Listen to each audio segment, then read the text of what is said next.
Contract वाली बहू। नरेश की मां अपने बेटे से मिलने दिल्ली आ रही है। इस बात का पता चलते ही नरेश के दिल में हलचल मच जाती है। नरेश अपनी मां के स्वागत की तैयारी में लग जाता है। साथ ही उसे डर भी सताने लगता है कि उसकी मां कहीं अपनी पुरानी जिद पर फिर से बैठ ना जाए। हे भगवान, इस बार बचा लो।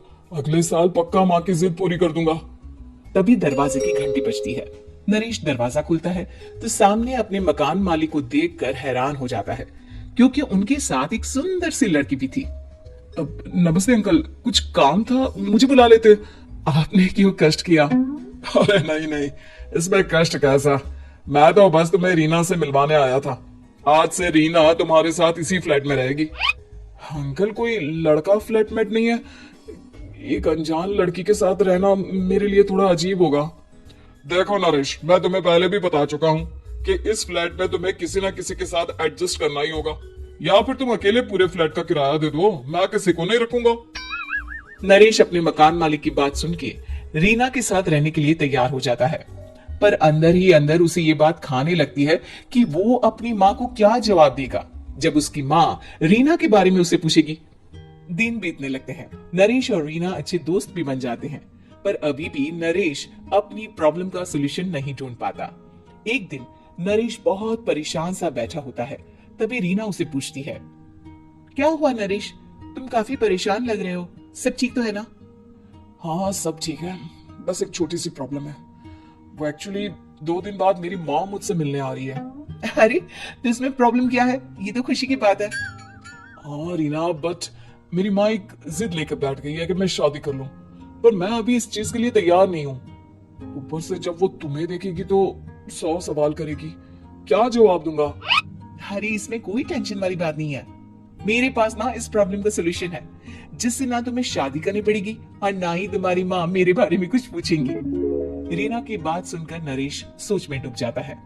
वो सोचता है कि रीना खुले ख्यालों वाली लड़की है, कहीं माँ को सच बता ना दी। नरेश को सोच में डूबा देखकर रीना कहती है, अरे क्या हुआ, किस सोच में पड़ गए? डोंट वरी, जैसा तुम सोच रहे हो ना वैसे कुछ भी नहीं है। मेरे पास एक प्लान है।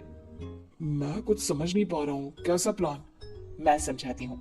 हम ना एक कॉन्ट्रैक्ट मैरिज कर लेते हैं। फिलहाल मेरे पास जॉब नहीं है, तो तुम इस रूम का किराया दे देना जब तक तुम्हारी माँ यहाँ रहेंगी, सिर्फ तब तक। और तुम अपनी माँ से कह देना कि मैं तुम्हारी पत्नी हूँ, इससे वो मेरे यहाँ रहने पर कोई सवाल भी नहीं करेंगी। अरे बात तुम्हारी ठीक है, पर माँ से झूठ बोलना, ना ना पापा, मैं ये रिस्क नहीं ले सकता। कोई और आइडिया दो ना तुम। देखो मंजूर हो तो बोलो, वरना सच बता दो, मुझे कोई प्रॉब्लम नहीं है। रीना की बात सुनकर नरेश सोच में डूब जाता है। बहुत सोचने के बाद जब उसे कोई रास्ता नहीं मिलता तो वो रीना के बताए हुए रास्ते पर चलने के लिए तैयार हो जाता है। वो रीना से बात करता है और अपनी माँ की पसंद और नापसंद के बारे में बताता है। रीना भी नरेश की सभी बातों को ध्यान से सुनती है, ताकि कहीं उससे कोई गलती ना हो जाए। आखिर वो दिन भी आ जाता है जब नरेश की माँ उससे मिलने दिल्ली आ जाती है। नरेश अपनी माँ को फ्लैट पर लेकर जाता है। जैसे ही नरेश की माँ फ्लैट के अंदर जाती है, रीना उसके पैर छू लेती है। ये देखकर नरेश की माँ थोड़ी घबरा जाती है और नरेश से पूछती है, अरे बेटा नरेश, ये कौन है? माँ, ये आपकी बहू रीना है। माफी चाहता हूँ, सब कुछ इतनी जल्दी में हुआ कि आपको बता ही नहीं पाया, इसलिए सोचा कि क्यों ना आपको सरप्राइज दिया जाए। अरे बेटा, मैं तो बस तेरा घर बसा हुआ देखना चाहती थी।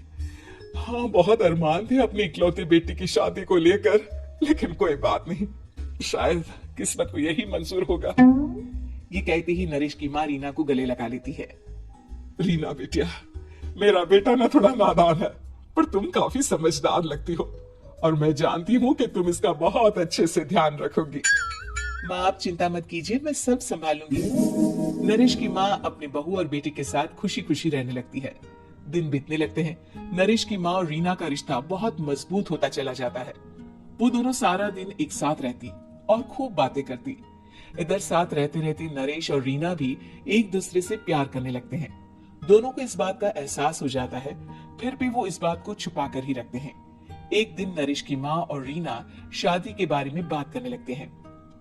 रीना बिटिया, ये तो नरेश ने मुझे बिना बताए शादी कर ली, वरना मैं तो अपनी इकलौती बेटी की शादी इतनी धूमधाम से करती कि सारी दुनिया देखती रह जाती।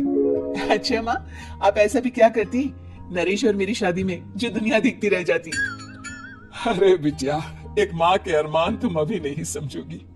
मैं तो अपनी बहू को एक रानी की तरह लेकर आती और शादी भी बिल्कुल शाही अंदाज में करती, पर मेरे तो सारे अरमान ऐसे ही रह गए।